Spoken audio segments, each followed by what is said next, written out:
episódio do Quem Ama Pode. Afinal, quando o assunto é amor, boas histórias não faltam. Eu sou a Fernanda.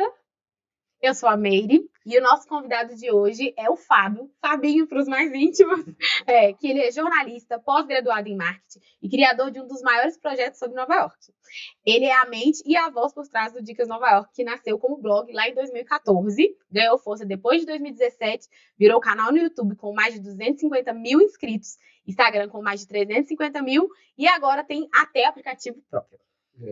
Fabi, seja muito bem-vindo aqui ao nosso podcast, ao nosso humilde podcast. Que isso, eu sinto em casa aqui.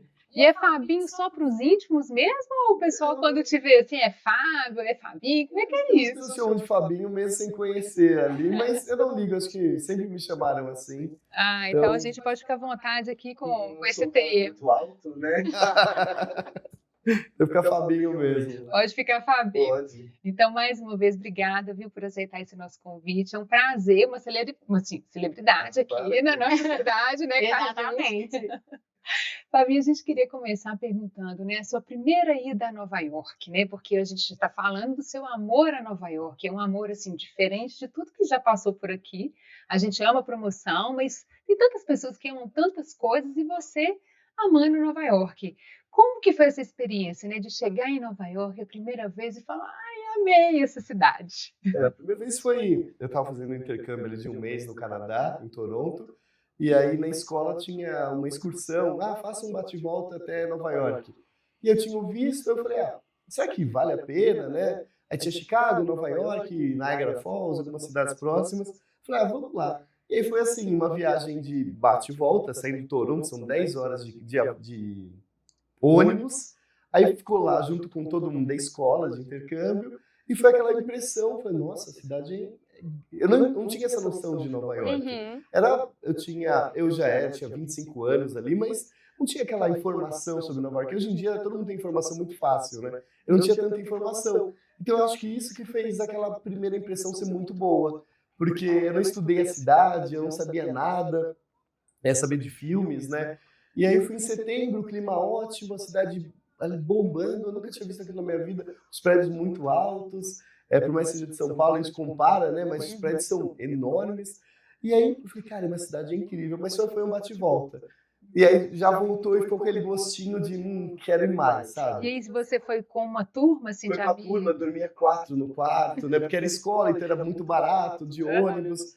Aí em 2011 eu fui pela primeira vez, eu considero a primeira vez em 2011, quando eu estava trabalhando, tirei férias, juntei dinheiro e fui de mochilão mesmo, fiquei em hostel, fiquei em 3, 4 hostels, fui para Filadélfia, fui para Washington, eu fiz aquele pacote completo em Nova York.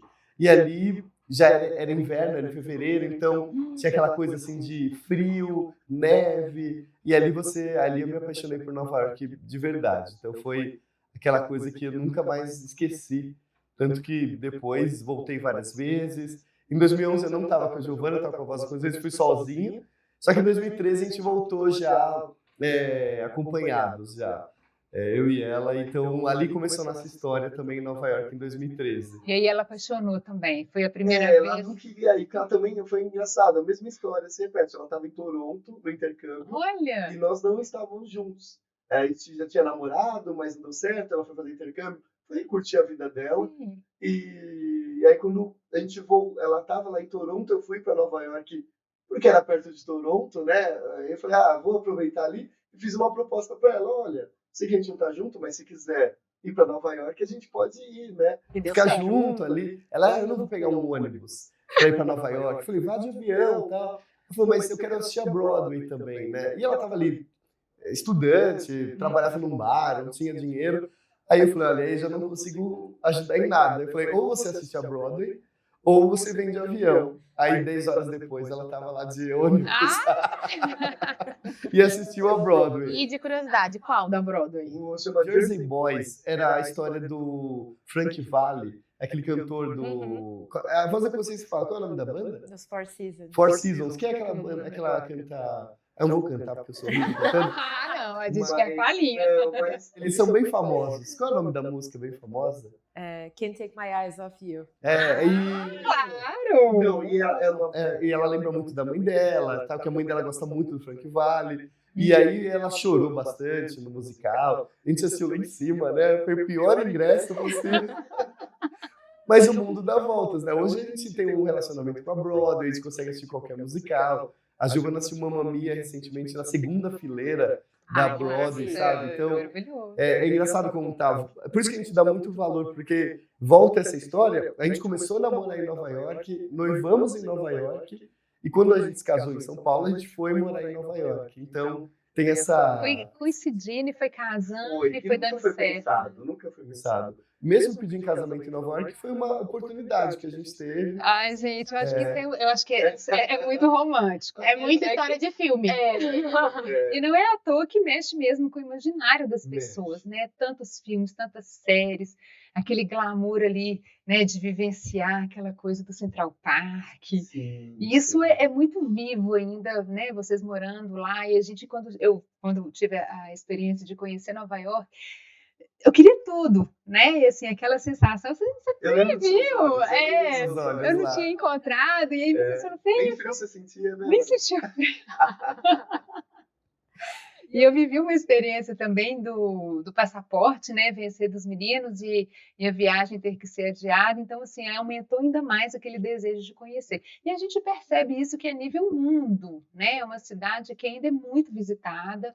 A gente conversou ali um pouquinho antes, né? Falando sobre Paris também, mas Nova York está ali, né? Sim. E não é só de brasileiros, né? É nível mundo mesmo. O brasileiro é o quarto que mais visita. Então, a gente tem Inglaterra, Canadá, França e depois Brasil.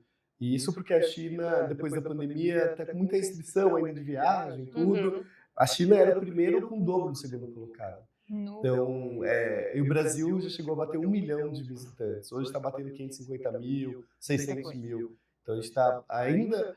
O retorno da pandemia foi um boom, né? A gente lembra de 2022, foi um boom, só que nunca vai ser igual a 2019, que era o auge do turismo. 2019 foi um ano muito especial.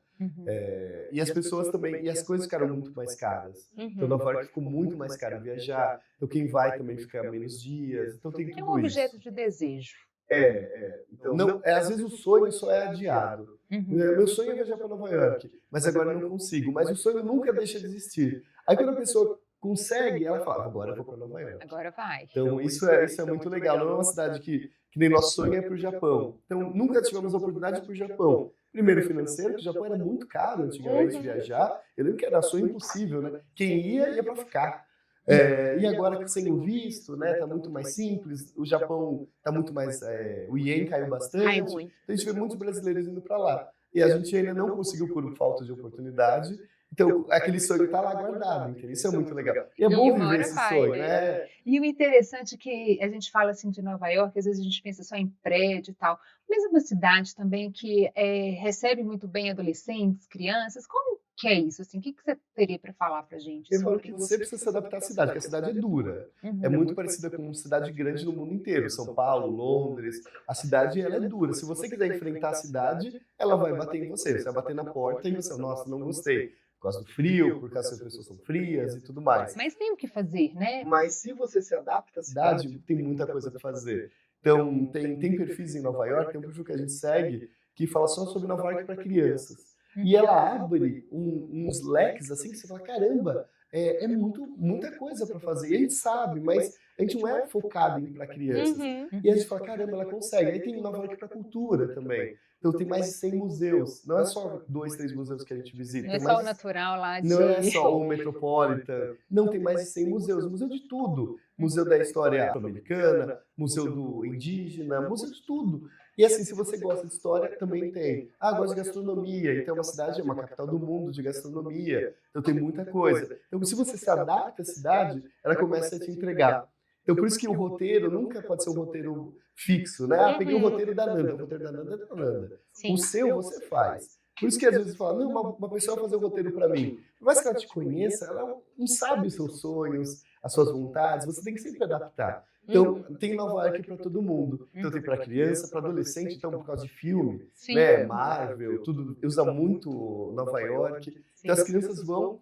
Tudo que a gente conheceu agora, a gente encontrou uma criança, acho que tinha 5, 6 anos, quem era? Que falou assim, ela adorou Nova York, mais do que a Disney. Porque ela tem as referências de filme, o Pets, né? Passa em Nova York. Então, tem tudo isso. Então, eu acho que você não pode enfrentar a cidade nunca. Você tem que fazer um planejamento para você se adaptar à A cidade. cidade encontrando. E ali eu lembro também que tava um frio, devia estar assim, 0 graus. E o ser humano de sunga tocando violão. Ele é um personagem, né? Mas ele tá muito alcoolizado sempre, viu, Nanda? Para poder aguentar, né? A gente já chegou perto dele ali. O cheiro de uísque. Meu Deus. A gente E aguentar e ser submetido a essa experiência. bom da cabeça ou tá sobre álcool. Nesse Tem caso... muitas figuras lá. Ah, nossa, Nova York. Tem uns perfis também na internet que contam no metrô, né? Tem muita figura, muita figura. Acho que isso Nova York nunca escondeu de ninguém. Se você vai para ver filmes, sempre tem aquelas pessoas nos filmes, né? Que são as figuras. O Adam Sandler mostra muito bem isso nos Eu filmes. adoro. Então, que ele é um personagem de Nova York, ele é um malucão de Nova York. O Ben Stiller também mora lá. Então, essas figuras de comédia mostram muito bem. Seinfeld também mostra muito bem Nova York, que tem essa ironia, tem essa coisa de ser individualista, mas tem que ser uma pessoa aberta para conversar. Então, eu acho que tem muitos personagens.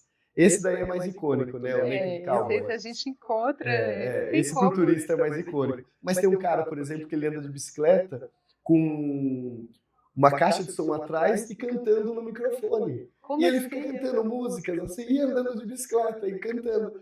E tem outro que anda com uma melancia na cabeça. Ah, não. E vai andando de bicicleta também.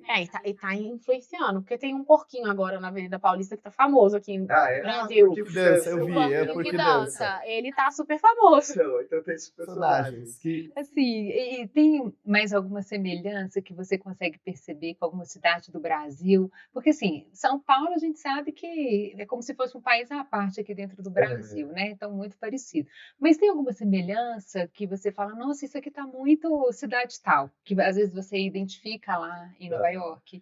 Quando a gente vem para São Paulo, a gente sente que São Paulo é muito influenciada por Nova York, na gastronomia principalmente. Só que o Brasil, ele consegue se adaptar de uma forma melhor, muitas vezes. Na gastronomia, principalmente. Porque tudo tem que ter nosso gosto. Né? Então, a comida japonesa, por exemplo, no Brasil não é japonesa. Então, a italiana também não é italiana. Em Nova York, eles têm muito influência do mundo, tem influência do mundo inteiro, mas os chefs, eles fazem os pratos, mas a cozinha, geralmente, quem está lá atrás é internacional. Tem mexicano, tem gente na Nicarágua, tem gente do mundo inteiro na cozinha. Então, essa influência do mundo inteiro se sente na gastronomia. Já em São Paulo, você sente esse gostinho de São Paulo. É igual aqui em Belo Horizonte, quando você vem pra cá, tudo tem um gostinho de Belo Horizonte. Por mais que você vá no japonês, vai ter uma pitadinha ali, vai ter um temaki de pão de queijo, por exemplo, sabe? Então, essa influência a gente sente. Então, e Nova York é a mesma coisa, só que lá é um mundo dentro da cidade. A gente antigamente comparava muito as cidades, hoje a gente não compara mais, porque São Paulo tem seu jeito, mas ainda a imigração, igual Nova York e Londres, eu nunca vi igual. Quando você vai para Nova York, a imigração tem muita influência mesmo. São Paulo adapta do jeito de São Paulo. É que ele adapta ou morre, mais ou menos. Sim. Se por exemplo, um cara de Bangladesh abre um restaurante tradicional de Bangladesh em São Paulo, ele vai nichar tanto que ele vai fechar. Ele não vai aguentar. Mas se ele se adaptar ali, colocar algumas pitadas de São Paulo, tudo, aí o pessoal vai cair no gosto da galera. Isso em Nova York não. Ele consegue ter esse restaurante de Bangladesh, minúsculo, porque tem a comunidade de Bangladesh que vai lá. E que vai frequentar e que vai ter aquela oportunidade de matar um pouquinho a saudade. Igual que ele tinha lá. Mesmo restaurante brasileiro, a gente tem um amigo que tem um restaurante brasileiro em Nova York, ele adaptou a comida para o americano. Porque só restaurante brasileiro, se fosse só brasileiro, ele ia viver de turismo. E ele não ia conseguir, porque o restaurante dele é um pouco mais caro, é um restaurante grande, de muitos lugares. Então ele não se adaptou só para o turismo. E ele fez tem brunch, por exemplo, ele tem avocado toast, por exemplo, que é uma coisa bem americana. Ele tem lá, mas ele também tem pão de queijo de avocado toast. Então assim, o toast, na verdade, não é um pão, é um pão de queijo. Então ele adaptou e ele se dá super bem. Então essa adaptação, hoje em dia, eu acho que é isso. Mesmo quem é influencer, quem é blogueiro, hoje em dia não tem mais esse nome, né? Eu não me considero blogueiro, influencer, eu me considero jornalista. Eu voltei à minha raiz lá atrás. Porque jornalista eu consigo ser blogueiro, influencer, tiktoker, youtuber, o que vier. Não fica numa Não caixa. fico numa caixa. E acho que ficar numa caixa hoje em dia, você pode ser nichado, que nem a gente mas um nichado com uma expansão maior. Assim. A gente fala sobre turismo. E essa linguagem, né, tem muita diferença ou não? É o que você vivencia ou o que você coloca em um... Não, a gente não muda a nossa linguagem, a gente não tem um personagem para isso. Eu até falo muitas vezes para Giovana, quando eu tô triste ou tô chateado, a gente nem grava. Porque eu não consigo respirar e falar, e aí, Nova York, sabe? Eu não tô bem, a gente não vai sair, hoje a gente vai ficar em casa. Muitas vezes ela também, às vezes, tá bem, fala, então vamos sair de casa hoje. E porque a gente não consegue ter um personagem para cada caixinha. É uma coisa só. Tudo que a gente replica nosso conteúdo para tudo. Sim. Tudo sai do site e vai para as outras redes. Falando até nessa questão de blog, de tudo, você falou que vocês começaram em 2014. Você já falava de Nova York ou você falava mais generalista e depois que vocês foram para lá, vocês começaram a falar? de Nova York. Então, já chamou Dicas Nova York desde o começo. O site foi registrado até no dia 20 de março de 2014. Fazer 12 anos agora. E eu sempre tive essa coisa de nicho, eu sempre gostei de falar eu sempre gostei de música de nicho, eu sempre gostei do estilo de se vestir, um estilo único. Então eu falei, nossa, falar sobre Nova York vai ser diferente. Já tinha outros blogs, outras pessoas falando, só que eu arrisquei, né? Vou falar do meu jeito, tudo. E com o tempo a gente foi conhecendo mais sobre SEO, outras técnicas e tal, mas sem perder o nosso objetivo, que é falar sobre Nova York. Sim. E essa essência, né? Eu já te falei isso, eu te acho assim, muito simpático, né? Então as pessoas que às vezes te vê assim na rua, Fabi, Fabi não, Fábio, né? Que eles falam, Dica. Como é que é isso, assim, né? De repente ter essa virada e já ser famoso, né? Aquela coisa. É tranquilo, às vezes você não tá querendo tirar mesmo uma fotinha, mas você vai, sempre com a carinha boa. Eu acompanho as suas lives, eu falo, ai, gente, que delícia. Aí o pessoal te encontra, aí você para com maior paciência. Como que foi essa mudança, assim, na sua vida, né? Assim, às vezes... Uma mudança mesmo.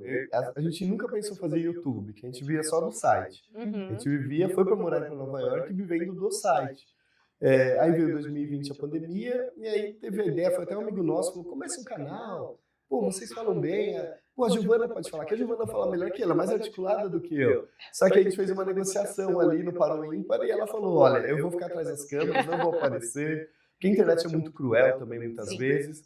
E eu, como já não ligo, né, mal pentei o cabelo, eu falei, então não tem problema. Eu fui pra frente das câmeras, mas se você pega o primeiro vídeo que ainda tá no canal, é uma coisa.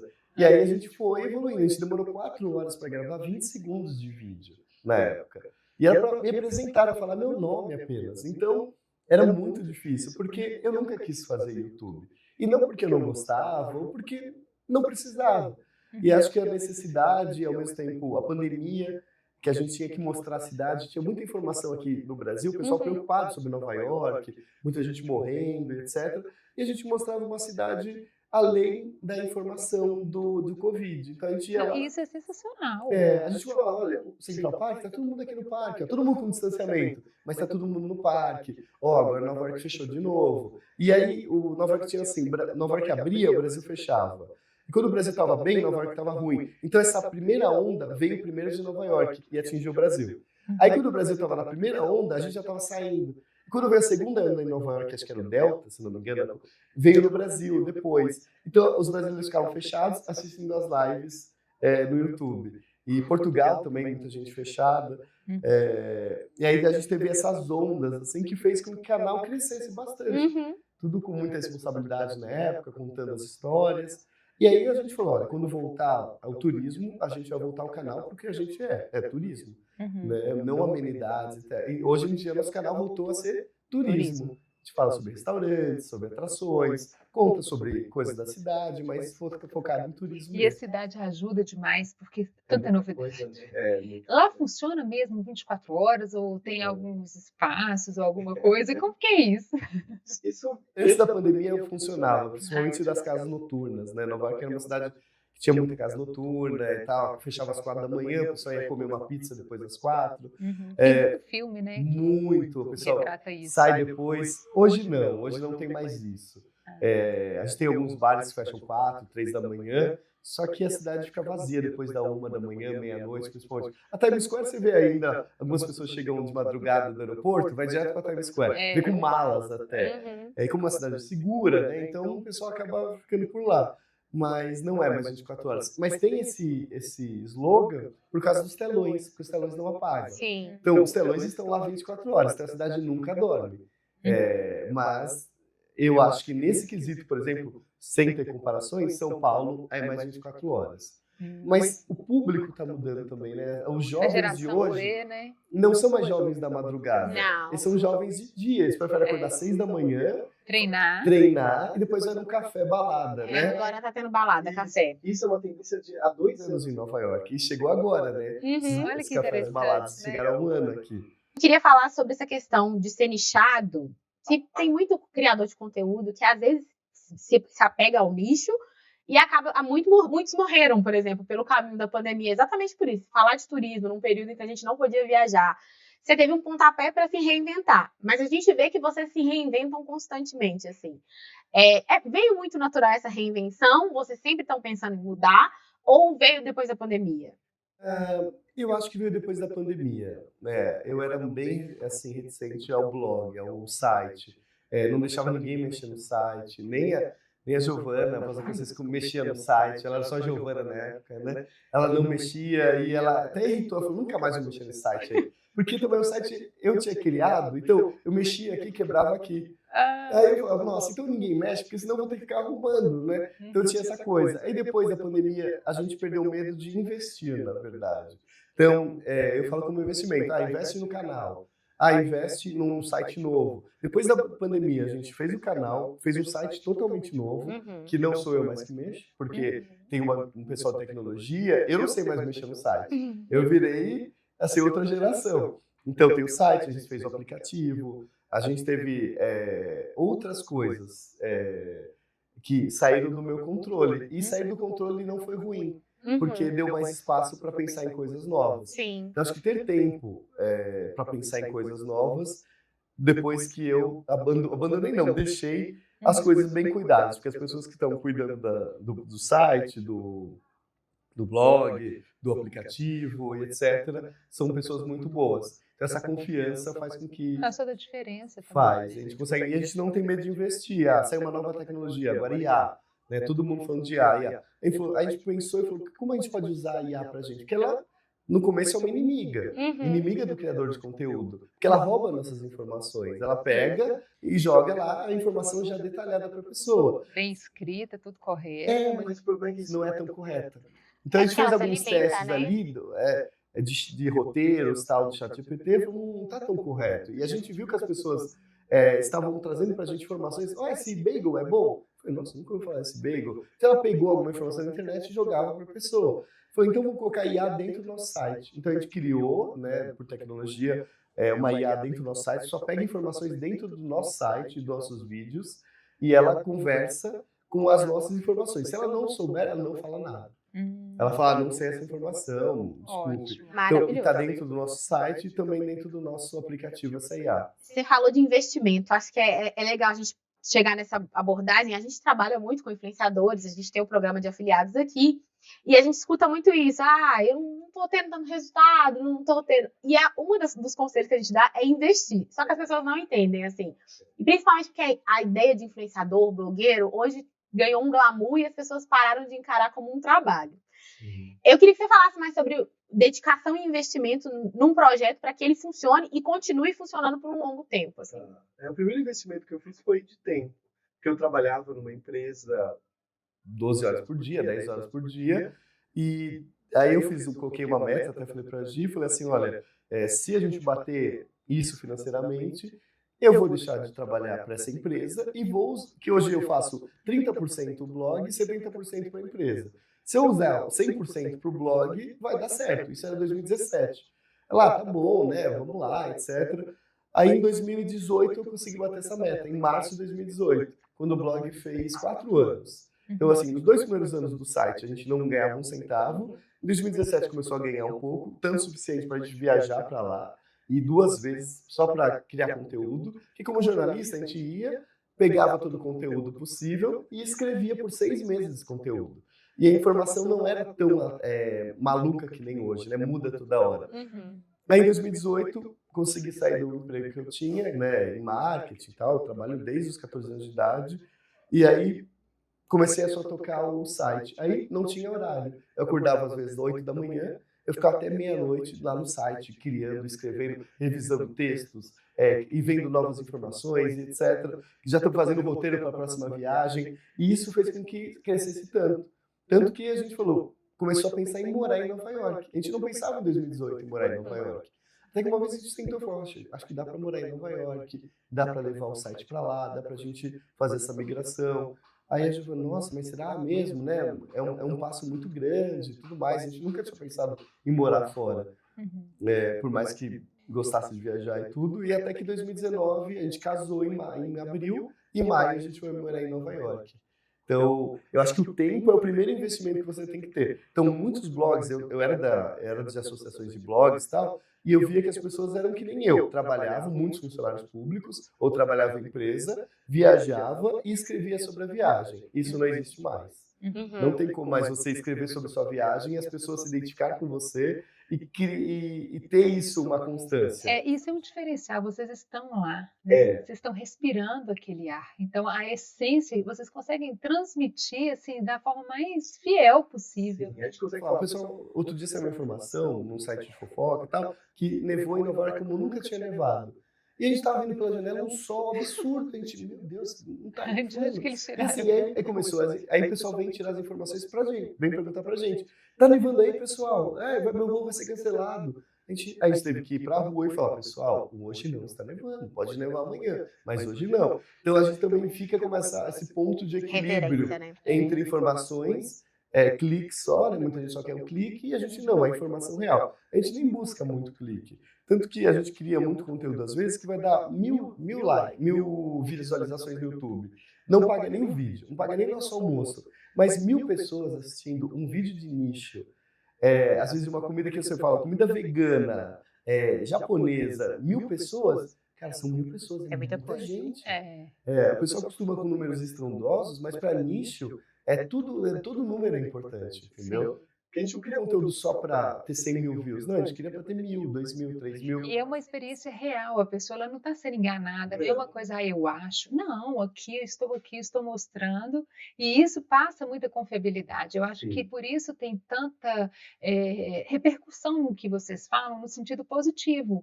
Porque não é uma coisa aleatória, não é uma coisa que você acha, é uma coisa que você está vivendo, que você está mostrando, e as pessoas podem confiar. E isso passa muita segurança para o turista, né, que chega lá, às vezes nem fala tão bem o inglês, e né, já tendo toda essa dica de quem está lá, por que não seguir, por que não confiar e continuar, né, levando isso adiante, transmitindo ali, falando, gente, segue lá, aquele famoso boca a boca, que eu acho que ainda o nosso boca a boca, acho que para nicho é mais importante. Que a pessoa viaja e fala, nossa, mas meu primo vai viajar também, te indiquei. A gente sempre agradece. Fala, muito obrigado. Porque a gente, como eu falei, não vê o número. Tem 250 mil no YouTube e tal, mas isso não vai gerar um retorno imediato. A gente tem que trabalhar essas pessoas, criar o sonho, né, continuar mantendo o sonho. Quando viajar, lembrar da gente. Tem um cara de cabelo branco lá em Nova York, tá? Sabe? Agora, uma curiosidade aqui, né? O inglês. Quando vocês já foram para lá, vocês já dominavam o inglês, assim, top, the best, assim? Como é que inglês é uma coisa, assim, é complicada, né? Porque eu lembro quando eu fui em 2008 fazer um intercâmbio para o Canadá, não falava nada de inglês e aprendi ali em um mês, como se fosse 2 anos aqui no Brasil. Aí depois, aí comecei a criar coragem para viajar. E fui viajando, e aí ficou aquele inglês de viagem. E era o suficiente para mim, assim, sempre me virei, etc. E a Gi, ela viajava menos do que eu, até. Viajou, mas ela trabalhava em empresas que falavam inglês aqui. Mas ela não tinha essa coisa de viagem. E quando a gente chegou lá, um ajudando o outro, né? O inglês estava bom, mas um ajudando o outro. E aí essa parte burocrática ficou comigo. Aluguel, abrir conta em banco e etc. Porque eu tomei a frente das coisas. Hoje, eu estou numa posição tão confortável, porque quem toma a frente é a Giovana. Ela faz tudo hoje em dia. E não que eu não falo, mas ficou confortável. Então, eu tomo a frente com os brasileiros e a Gi fica nas negociações. Então, ela vai fazer a negociação com o restaurante. Ela que faz. E ficou nessa zona de conforto. E às vezes chega alguma coisa para fazer, eu falo, nossa, mas você não vai responder, né? Esse e-mail foi para você, entendeu? Então, eu acho que ali um completa o outro. E o inglês é uma coisa que é automática. Você aprende com o dia a dia, só que a Gi, hoje em dia, ela tem muito mais contato com a língua do que eu, porque eu falo muito mais com brasileiros. E eu tô cansado, às vezes, de falar, e aí ela toma essa frente e fala com todo mundo. As negociações ficam com ela. E eu falo, deixa que eu falo com os brasileiros em geral aqui. Mas no dia a dia não tem como, né? A gente mora num país de língua inglesa, não tem o contato, a gente tem poucos amigos, e esses poucos amigos, alguns são brasileiros, outros moram lá, nem vou falar que é americano, porque tem de tudo, e o inglês está no dia a dia, assim, mas... Foi mais na prática, né? É mais na prática. Eu nunca fiz um curso de inglês sem ser esse de um mês. A Gi mesmo, ela só fez esse intercâmbio ela fez intercâmbio no Canadá, ficou 6 meses lá. Só que 6 meses dela foi o suficiente, ela conseguiu pegar bem. E eu falo que eu aprendi inglês nas ruas mesmo, assim, o inglês você aprende ali, é inglês mais funcional, e você vai... As gírias, né? Gírias, e inglês de Nova York, você pega o sotaque, né? Você aprende ali inglês e fala, nossa, mas a pessoa está falando de um jeito. Nova York é um inglês único também. A gente foi para Londres agora, e Londres é engraçado. A gente ficava até tirando sarro no metrô, nossa, mas ele falou, mas mixta. Sabe, assim, a gente, ai, que estranho, né? Mas não, inglês real, né? Inglês que existe. É igual o próprio português aqui em Minas, gente. A gente fala também você, a gente não fala você, né? Então, você. Aí... Mesmo português de Portugal, quando a gente vai para Portugal, é que a gente acostumou. E a gente já tira até o gerúndio do nosso dia a dia quando a gente vai para lá. Porque sabe que eles não falam. E assim vai.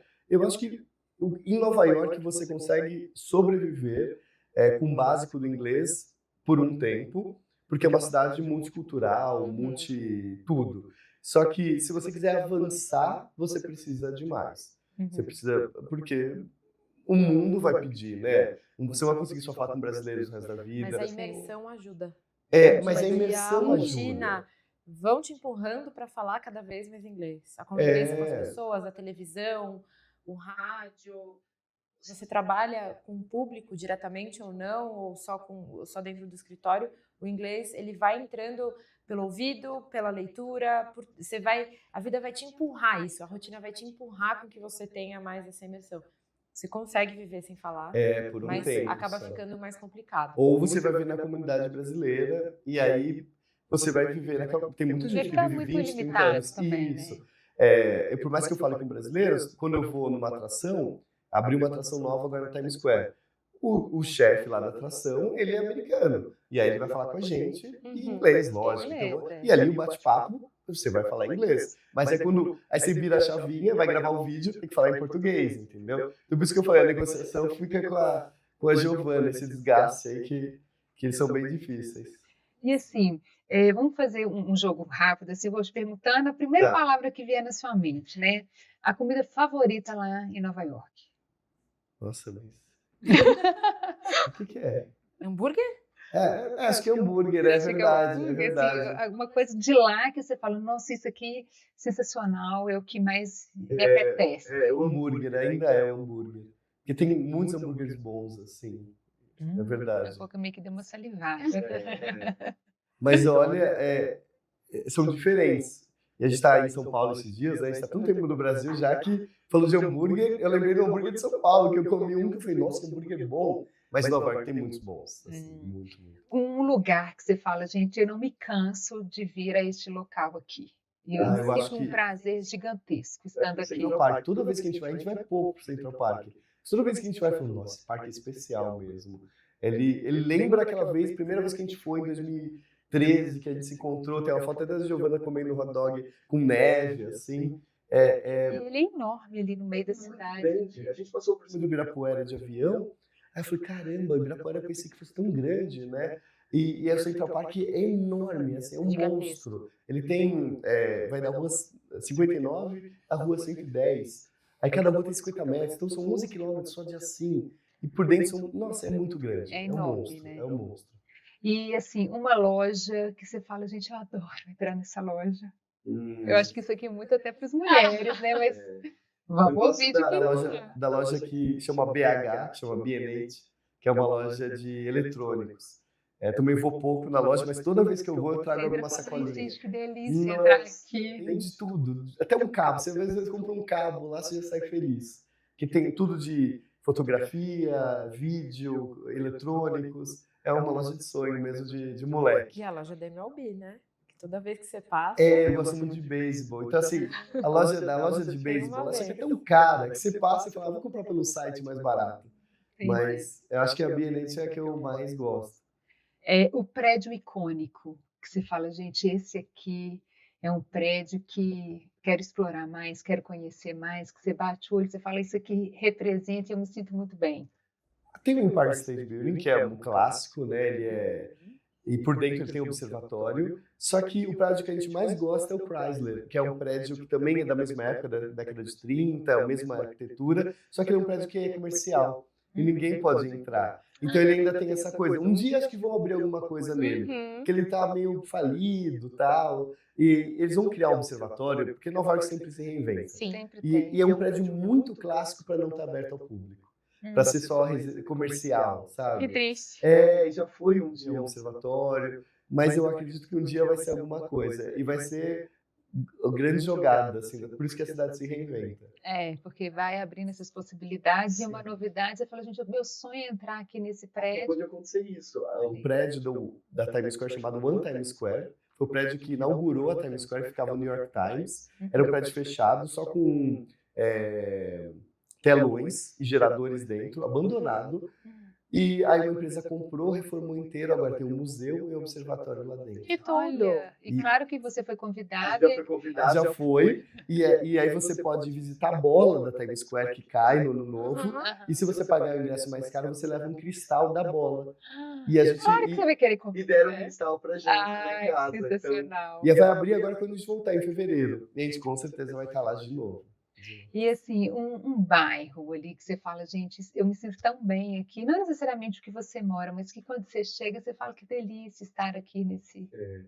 Tem dois bairros assim que nós gostamos bastante, que um é o Upper West, que é um bairro que a gente falou, nossa, para morar aqui é uma delícia, muita família, escolas boas, perto do Central Park, e outro é um bairro que é o West Village, que é aquele bairro que você fala, nossa, que cheio de restaurante bom, as pessoas estão felizes, bares, é mais boêmio. Então esses dois bairros se completam. Para morar seria o Upper West e para curtir é o West Village. E assim, um espetáculo da Broadway que você fala, esse aqui, gente, se você tiver a oportunidade de escolher, se estiverem todos em cartaz, vai nesse. Difícil, né? Isso, porque a gente assiste muito o musical da Broadway. Agitem o delas, pode falar o seu primeiro aí, que a dela já tá na ponta da língua. No jogo já. Pode falar. Eu vou falar de um que tá em cartaz e vai ficar ainda por um tempo, mas dos últimos tempos, o meu preferido foi o Mamma Mia, mas infelizmente o Mamma Mia termina agora no final de janeiro, foi uma curta temporada, mas ele foi o meu favorito, mas o meu constantemente batendo vários é o Moulin Rouge. Ela gosta muito do Moulin Rouge.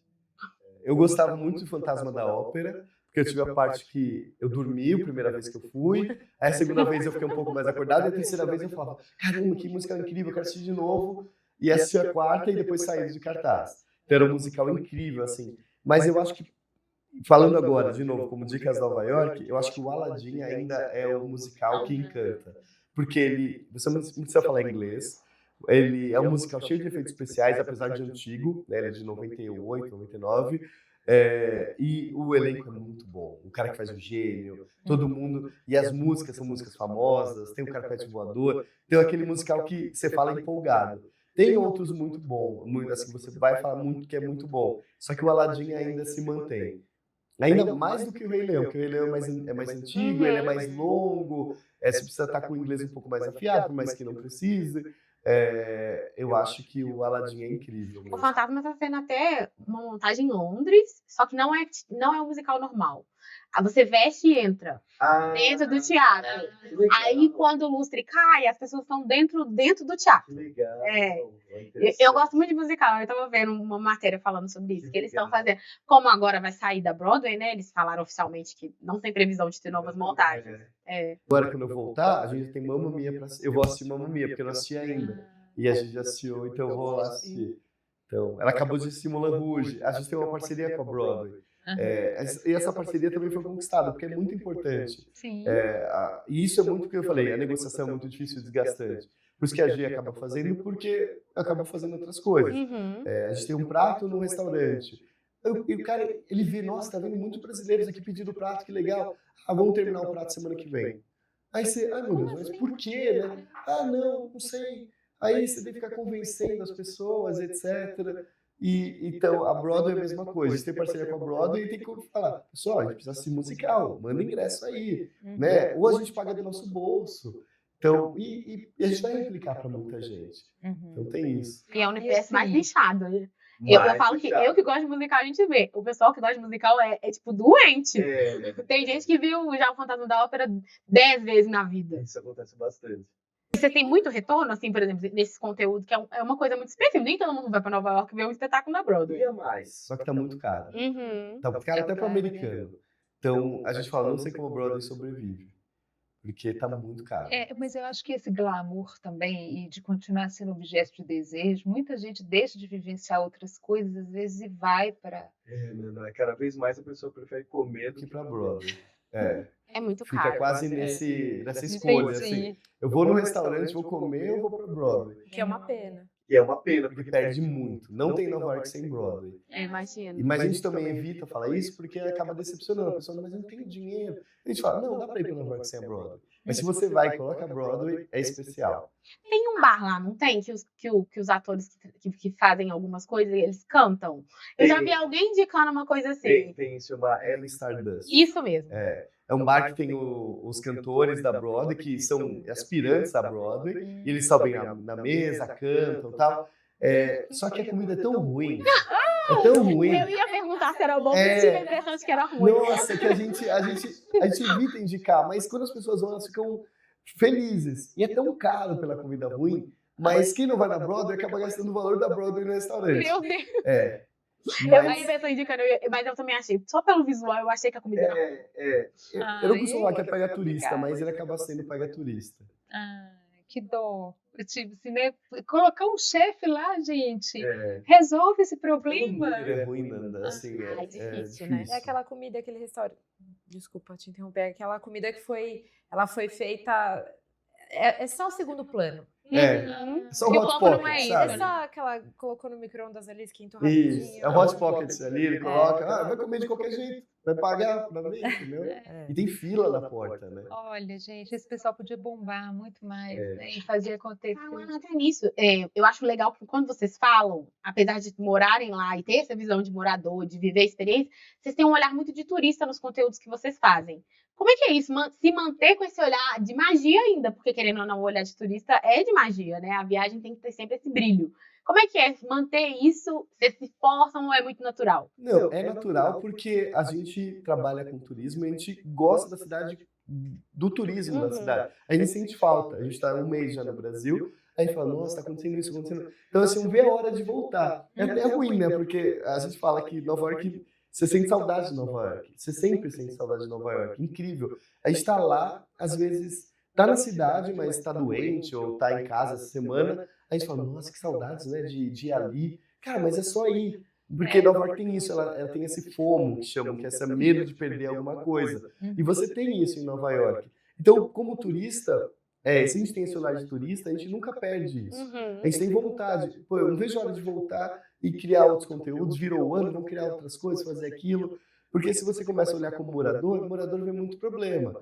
Né? Que nem a gente volta para São Paulo como turista. a gente acha uma maravilha. Claro, com precauções, né, cuidando aqui, a gente já foi morador, mas a gente vai como turista. Então, meu pai começa a reclamar do trânsito, minha mãe fala aquilo, a gente, não, tá tudo bem, sabe? Ótimo. É porque eu posso sair 2 da tarde, eu não preciso pegar trânsito. Então, a mesma coisa para o turista. Então, a gente vive uma vida de turista em Nova York. Quando a gente precisa enfrentar um correio, enfrentar um banco e tal, a gente não precisa mostrar. Sim. Porque o turista não precisa disso. Ninguém vai lá para isso. Não, e se for, vai se frustrar. Porque é ruim também. Qualquer serviço Sim. de cidade é ruim. Então, a gente vive como turista mesmo. A gente vai muito em restaurante de turista, ou restaurante que... Quando a gente vê uma coisa que é muito local, que o turista pode ter acesso, a gente fala, vamos indicar. Mas quando a gente vê uma coisa que fala, isso daqui não é legal para o turista, a gente não indica. Por mais que a gente conheça, a gente não indica, porque não é só criar conteúdo alucinadamente. A gente tem muita coisa, acho que a gente não coloca 30% do que a gente faz. A gente podia passar aí pela rua, falar stories. Nossa, olha, hoje eu acordei, bom dia pessoal e tal. Não, a gente só vai criar o conteúdo assim que chega no local e mostra. É um erro também, a gente podia ser muito mais expansivo, mostrar a cidade e tal. Só que a gente se resguarda um pouco. Mas também não sei, né? Porque o engajamento de vocês na verdade, por esse formato que vocês têm. Muita gente segue a gente. Porque é a experiência, né? A gente está aqui em São Paulo, em BH, por exemplo. Eu poderia mostrar as coisas aqui de BH. Só que, não, nosso conteúdo é Nova York. E se eu falo de BH, eu falo alguma besteira. Sabe? Falar alguma coisa que eu não sei, falar alguma coisa errada. Não, tem muita gente fazendo conteúdo muito bom em BH. Então, não preciso atravessar essa ponte, sabe? Deixa aqui em Nova York e a gente cuida. E aí, assim, pra gente fechar, né? Porque se deixar, a gente fica aqui até Carnaval de 2030. Começa a continuar, né? Mas, assim, um hobby que você descobriu lá em Nova York. Você não sabia que você gostava e foi uma descoberta para você lá. Assim, é engraçado isso, né? Depois dos 40... Dos 20. Né? Dos 20 vezes 2. É, 20 mais, total. Engraçado. Eu nunca imaginei correr na minha vida. Mas não corro por moda ou por... Não, eu só pego o tênis e corro. E depois dos 40, eu me inscrevi na meia maratona de Nova York e fui sorteado. Tem isso também, né? Tudo lá é muito concorrido. Né? Você não consegue pagar. Não é só pagar. Nova York é uma cidade que você paga as coisas. Você tem que ter acesso. E o acesso muitas vezes é porque você conheço a Nanda. E a Nanda vai abrir uma porta para você. Isso a gente aprendeu lá também. Então não é só, não posso pagar. Porque poder pagar, cara, só tem bilionário lá, só tem milionário. Todo mundo pode pagar. A gente não está nesse nicho. Mas ter o acesso, muitas vezes, é conhecer uma pessoa. E aí eu me inscrevi na maratona e tive a inscrição aceita, né, por sorteio. E aí foi meia maratona, na verdade. Eu falei, nossa, eu vou correr meia maratona. Eu falei, nossa, ele nunca correu na vida? Caramba, tá? E aí fui treinando. Corri muito mal, lógico, mas corri a meia. E esse ano eu vou correr de novo em março. Estou treinando? Não. Mas, então, é uma coisa, não é um hobby, mas é uma coisa que a minha cabeça, ela desliga. Porque eu só corro na esteira, também não gosto de correr na rua. Eu fico correndo na esteira, eu coloco um show para assistir e fico assistindo e correndo. E ali nesse momento, 1 hora e meia que eu corro, eu não penso em nada. Então eu fui com um hobby novo em Nova York, que eu adquiri na cidade. É uma cidade que todo mundo corre bastante, você vê. É super famosa. É super famosa. Tem a Maratona de Nova York, que é uma das majors e tal. Só que eu não entrei nesse mundo. Eu não entrei no mundo de corrida. Eu corro no meu mundo. Então é uma coisa que foi um hobby mesmo que eu coloquei. Que despertou ali, que você descobriu lá. Sobre questão de criador de conteúdo, que conselho você daria para alguém que é apaixonado por algum lugar, está pensando em se dedicar a falar sobre esse lugar? Como vocês começaram, assim? O que você pretende de conselho para esses influenciadores? Assim? Hoje, eu não vou falar que está mais fácil que antigamente, porque isso daí é pensamento de, não, na minha época, não. Mas hoje tem uma coisa que o algoritmo, ele entrega muito mais, sem ser você não precisa ser grande para entregar. Então, se você começa a criar, uma hora, sempre tem gente que tem um vídeo viralizado. A gente teve uma amiga com um filho, que assim, ela não tem conteúdo para internet, ela teve um vídeo, só que o Instagram dela é aberto, e o filho dela nasceu com muito cabelo. E ela tem um vídeo penteando o cabelo do filho, mas parecia um alienígena, tanto cabelo. O vídeo dela bateu 1 milhão e começou a expandir, da Jenna, uma americana, e começou a expandir, e ela não fala nada no vídeo. e ela teve que até fechar o perfil dela. Então, hoje, qualquer pessoa pode viralizar um vídeo por uma besteira, alguma coisa simples, etc. Então, quem quer começar, tem que começar. Essa é a palavra certa. E se quer nicho, que nem a gente é especialista, a gente continua com o mesmo pensamento em 2014. A gente, muitas vezes, não cobra da pessoa de um pequeno negócio. Se você tem um pequeno negócio, a gente vai lá e fala, posso divulgar seu local? A pessoa fala, nossa, mas quanto você quer? Não, a gente não quer nada. E a gente vai lá, faz toda a gravação do jeito melhor possível, cria Reels, etc. E aí, se tem perfil, né, com o nosso público, e as pessoas começam aí, essa pessoa manda em contato de novo, fala, nossa, muito obrigado, trouxe um monte de gente para o meu restaurante, para o meu bar, que legal, obrigado. E as pessoas também falam, que legal, você indicou aquele restaurante, aquele bar, aquele café, e eu gostei muito, porque a gente sabe o perfil do nosso público e o perfil também desse pequeno negócio. Então, quem quer começar agora, que é um nicho, por exemplo, começa pelo seu bairro ali, divulga um pequeno negócio. Às vezes, uma portinha, a pessoa faz um sorvete artesanal, que só você toma desde criança, e você acha que isso é bobeira, né? Ela faz aquela garrafa PET, né? Lembra que divulga isso daí. Às vezes, daí que é um senhorzinho que está fazendo, é uma senhorinha. Você vai divulgar, e muitas pessoas que não conhecem isso daí podem curtir o seu conteúdo ou ir lá no seu bairro. E isso eu percebo bastante, cada vez mais as pessoas estão nichando o conteúdo, porque isso dá muito certo, muito certo. Você não quer mais saber notícias gerais, sabe? Ah, legal, a Times Square é legal, a Times Square todo mundo tem que saber, mas, cara, além da Times Square tem um monte de coisa, um monte de lojinha, um monte de coisa interessante. Ser especialista é importante. Estudar sobre o mercado, mas não se preocupar com os outros. A gente nunca se preocupou com os outros. A gente hoje acaba sendo amigo até de todos os criadores de conteúdo. Porque a gente nunca se preocupou em querer ganhar de ninguém, sabe? É só você cria o seu. Cuida do seu, né? Cuida do seu, que dá certo pra todo mundo. E ter a linguagem própria. Eu acho que é o que funciona com vocês, igual a gente falou sobre ser famoso. Vocês criaram uma comunidade muito engajada, né? As pessoas gostam de você, seguem. Às vezes já até viajou, mas ainda tá lá te seguindo porque ela gosta de assistir sua live. É muito legal. Esse engajamento, eu acho que é uma coisa muito natural de vocês, com essa simpatia com o que vocês construíram. Porque também não é todo criador de conteúdo que consegue, tem muitos views, às vezes porque viraliza, mas não tem engajamento, que é uma coisa bem diferente, né? Uma coisa que, assim, se você não se preocupar, eu sei que tudo tem que gerar dinheiro, você tem investimento, você precisa ganhar dinheiro. Mas no nosso caso, não é que a gente não se preocupa, a gente cria com cuidado. Mas se não deu certo, não tem problema. Esse daqui não tem problema. A gente cria de novo, vai e continua, porque é o nosso trabalho, né? Está 100% dedicado a isso, todos os dias, todos os dias. E é bom demais acompanhar, quem tiver oportunidade, né? Praticamente todos os domingos, né, Fabinho? Todos os domingos a gente está lá, chuva, neve, sol. Eu me recordo uma vez que você estava com óculos, aí você falou assim, espera aí. Lente suja. Deixa eu tirar essa lente aqui, deixa eu dar uma enxugada. Gente, mas eu ria disso, assim, porque é uma coisa muito natural, né? Aquela coisa estruturada, pensada de ter que seguir um roteiro. Mas, assim, foi assim, muito engraçada a situação. Você entrou debaixo, alguma coisa, tirou o óculos e enxugou. E isso é o natural, isso é a sua essência, isso que faz ser esse sucesso todo, né? Acho que a live tem disso. A gente tem o vídeo editado e tem as lives. E assim, não tem diferença entre os dois. Só que a live é muito mais natural. Tem controle também. Porque você não tem controle sobre as pessoas aos arredores, né? Esse é o maior problema. É isso aí. Fabinho, eu queria te agradecer mais uma vez. Né? Adorei esse nosso bate-papo. Foi um prazer enorme. Né? Eu já falei isso aqui. É uma alegria ter você aqui na nossa cidade, aqui na Amo Promo. Eu vou BH. Vem aqui. Sente muito acolhido, né? Muito, é um grande prazer pra Sempre. gente sempre estar aqui. E a gente tá assim, se sentindo grande, né? Porque eu acho que é a celebridade. É um prazer pra gente trazer aqui no podcast, porque vocês são muito referência, assim. Eu brinco que quando eu comecei a trabalhar aqui na Mupromo, e eu trabalhava com os parceiros, muitos amigos meus te seguem. E muitos amigos viajaram com as dicas de vocês. Pô, que legal. Então, assim, você sai um pouco, às vezes a gente não conhece, e quando vai ver, muita gente está acompanhando vocês. Então, a gente fica muito feliz de vocês virem até a gente, bater esse papo, ajudar também quem está querendo começar. E aceitar no dia do aniversário. Imagina, né? Então, assim, a gente fica muito feliz. É um presente. É um presente. Muito obrigada. E aí, gente, se você tiver conhecimento de alguém que tem uma história de amor com alguma coisa, seja de profissão, seja de cidade, seja do que for, vocês podem mandar pra gente aqui também, que a gente pode convidar e bater um papo com a gente. É isso aí.